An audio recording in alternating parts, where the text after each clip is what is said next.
1930 കുറ്റിയത്ത് കുമാരൻ ബർമ്മയിലേക്ക് പോയി. ഞാൻ പോകാ ശങ്കരൻകുട്ടി, ഈ ഇത്തിരി വട്ടത്തുനിന്ന് വട്ടമില്ലാത്ത ലോകത്തിലേക്ക്. കുമാരൻ എൻ്റെ കൈ കവർന്നുകൊണ്ട് പറഞ്ഞു. അയാളുടെ ഉള്ളംകൈയിൽ വിയർപ്പിന്റെ ഈർപ്പമുണ്ടായിരുന്നു.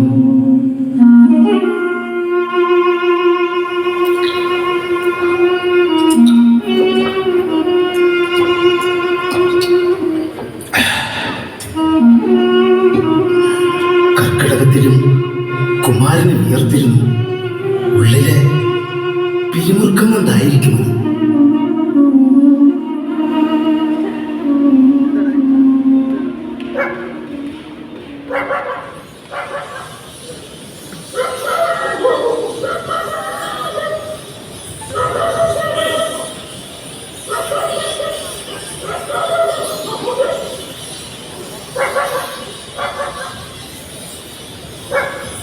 കുമാരൻ, നീ പേടിക്കാണ്ട് പറ. ഏടെന്നാ ചാത്തു ഈ കോഴികള്? തെക്കേല് പാറുവേട്ടിന്റെ വീട്ടിൽ നിന്നാ. പോറ്റനാ ചോയ്ക്കുട്ടേട്ടാ. കറുമ്പനും കുറുമ്പി.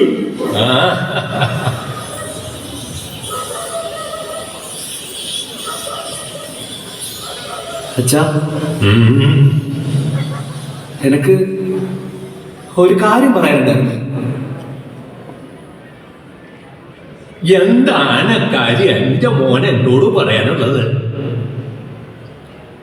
ഞാൻ ഈ നാട് വിടുക അച്ഛാ. എന്നുവെച്ചാല് ഞാൻ ഇവിടുന്ന് പോവാ.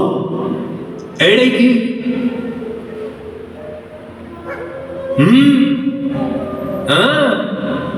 ബർമ്മയിലോട്ട്. ബർമയിലോ? നീ എന്തിനാടാ ഇപ്പോ ബർമയില് പോകുന്നത്? നിന്റെ ആരാ അവിടെ ഉള്ളത്? നിന്നോടാ ചോദിച്ചത് എന്തിനാ പോകുന്നതെന്ന? പണിയെടുക്കാൻ. എന്തിനാ നിനക്കിപ്പോ ഒരു പണി? തിന്നാനും കുടിക്കാനും ഇടില്ലേ? ഉടുക്കാനും ഇടാനും ഇടില്ലേ? എന്തിനാ നിനക്കിവിടെ ഒരു കുറവ്?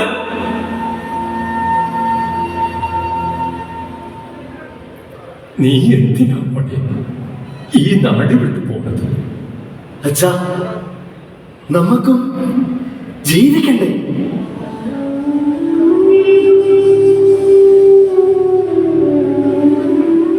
ചോയ്ക്കുട്ടി അച്ഛന് അന്ന് ഉറക്കം വന്നില്ല.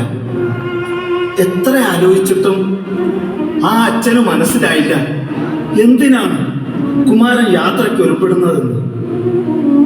ആ തറവാട്ട് വീട്ടിൽ ഉറക്കം വരാത്ത മറ്റൊരാൾ കൂടി ഉണ്ടായിരുന്നു. കുമാരന്റെ ഭാര്യ കല്യാണി.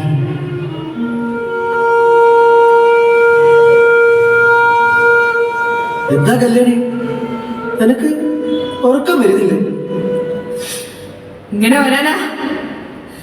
തമ്മില് തീ കോരിട്ടിട്ട് ചോദിക്കാം ഉറക്കം വരുന്നില്ലെന്ന്.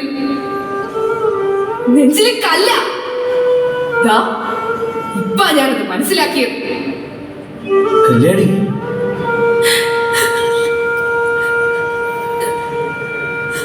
പോകണമെന്ന് നിർബന്ധം വെച്ചാല് ഞാൻ മോളെ കൂടെ കൊണ്ടുപോയിക്കൂടെ? ഏത് നരകത്തിലേക്കായാലും കുഴപ്പമില്ല. നമ്മൾ ഒന്നിച്ച് കഴിയുന്നതാ എനിക്കിഷ്ടം. അങ്ങ് ദൂരെ ഒരു പരിചയമില്ലാത്ത നാടാ. ഞാൻ എങ്ങനെയാ കല്യാണി നിന്നെ മോളെ അങ്ങോട്ടേക്ക് കൊണ്ടുപോവാ? എനിക്ക് അതിനുള്ള ചങ്കുറപ്പില്ല കല്യാണി. ചങ്കുറപ്പില്ലാത്ത ആള് ഇത്രയും ദൂരം പോവരുത്.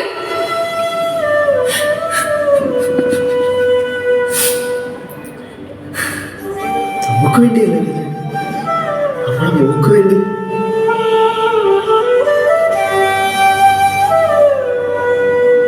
വൈകാതെ ചോയ്ക്കുട്ടി അച്ഛന്റെ രോക്ഷവും കല്യാണിയുടെ ഗദ്ഗതങ്ങളും കണ്ടു പതറാതെ കുറ്റിയത്ത് കുമാരൻ റങ്കൂണിലേക്ക് പുറപ്പെട്ടു.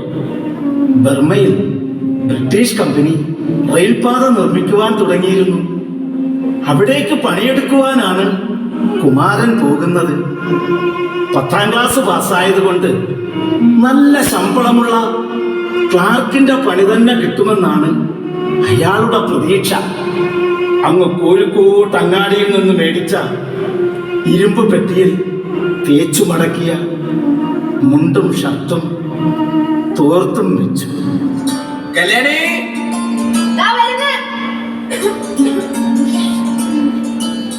കാച്ചെണ്ണയാ, തലയിൽ തേച്ചു കൊടുക്കണം.